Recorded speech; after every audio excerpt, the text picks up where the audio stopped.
outfit today is very casual and laid back, where my face is like, bam, glitter. Hey guys, today I'm going to be reviewing all three of Smashbox's Photo Edit eyeshadow glitter trios. So I'm going to be sharing swatches with you of all three of these palettes. They have come out with palettes like this before, but non-glitter versions. So these are the first three that are all glitter. Well, not all glitter. There's a matte shade in each of them. So I will go through a little bit about each one, show you what the packaging looks like, show you swatches, and then I will give you my review on how they wear and the experience I've had with them so far. First off, these trios run for $22, which isn't super expensive, which is nice. They're also limited edition and meant to be easily portable. So this one is Total Scene, this one is Panoramic, and then Pick Me, all camera type names to the products, which I think is cute. On Sephora, it says that these palettes let you wear glitter makeup like an accessory, create perfectly coordinated eye looks with on-trend shades in glitter and matte finishes. The comfortable formula ensures glitter adheres and glides on smoothly and evenly. Press them on with your finger for a starstruck foil effect.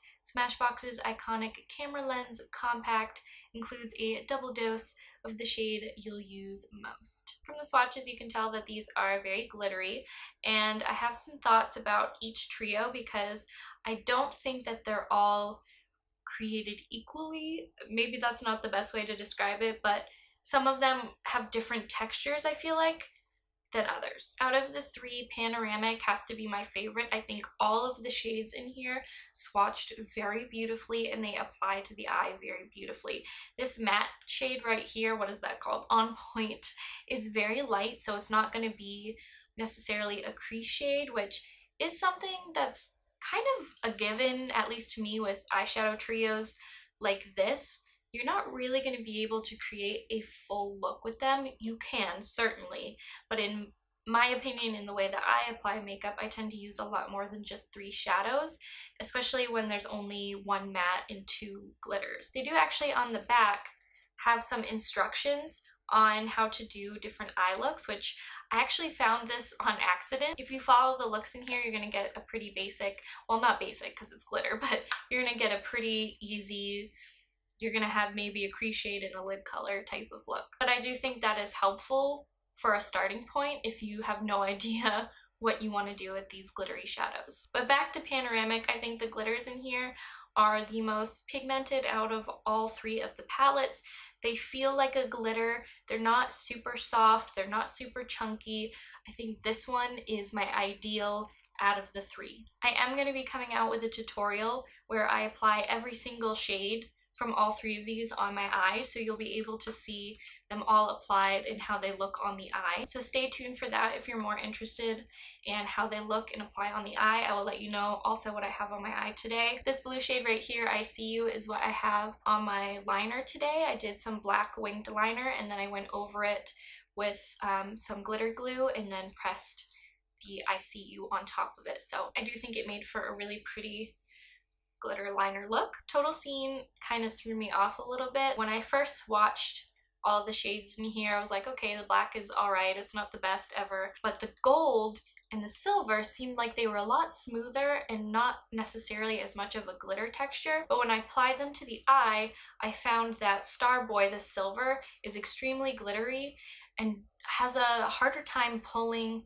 the pigment underneath when you apply it on the eye, if that makes sense. All of these are like a glitter, but then they have kind of a subtle color underneath them, obviously to give them some more dimension. But Showstopper, the gold, remained kind of like a smooth texture. I feel like Showstopper isn't as glittery as it could be compared to some of the other ones, which makes it easier to apply. I think out of all of them, this golden shade applied the easiest and smoothest because it didn't feel as much like a glitter. Pick Me, which I think is probably the most popular one, at least when I went on Sephora, most people had reviewed this one, and it was kind of the most lackluster for me.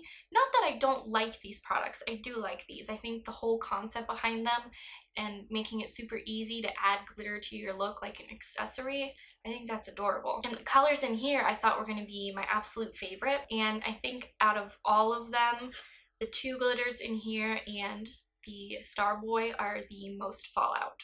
or give the most fallout. And fallout is when your eyeshadows kind of fall onto the lower parts of your face. Because there were more reviews on Pick Me, I wanted to sort of put it in my eye look again today and play around with it some more, because I felt like I was a little disappointed by it at first. Like I mentioned, Heat Seeker is what I have all over my lid, and Pink Sparks is in my outer corner, and you really can't tell too much of a difference between the two. So I wish that Pink Sparks was a little more plummy, a little more purple, but I have a feeling they'll probably come out with more of these. They are limited edition though, so I'm not sure how that's gonna go. This does have really good staying power though. Like, this will stay on my lids for the rest of the day. It's when you're first applying it that you're gonna get fallout, and when you get it on your brushes, you're gonna get it all over your face. The best way to apply these is with your finger for sure. You'll see in the tutorial that I come out with that I used a brush for parts of it, actually a lot of it, and it does work, but you're gonna get more of that glitter fallout like I was talking about. One big thing I realized was, even though I did my eyeshadow first and plan to just wipe the glitter away, it depends on what you're using to get rid of that glitter, because if you just go in with a makeup wipe, you'll think kind of you got it off, and then you'll do the rest of your makeup and realize you have glitter all over your face, which is what I did in that video, you will see. But I found today that if you go in with some micellar water on a cotton pad, at least for me, that worked better of getting rid of the glitter before moving on to the rest of my face.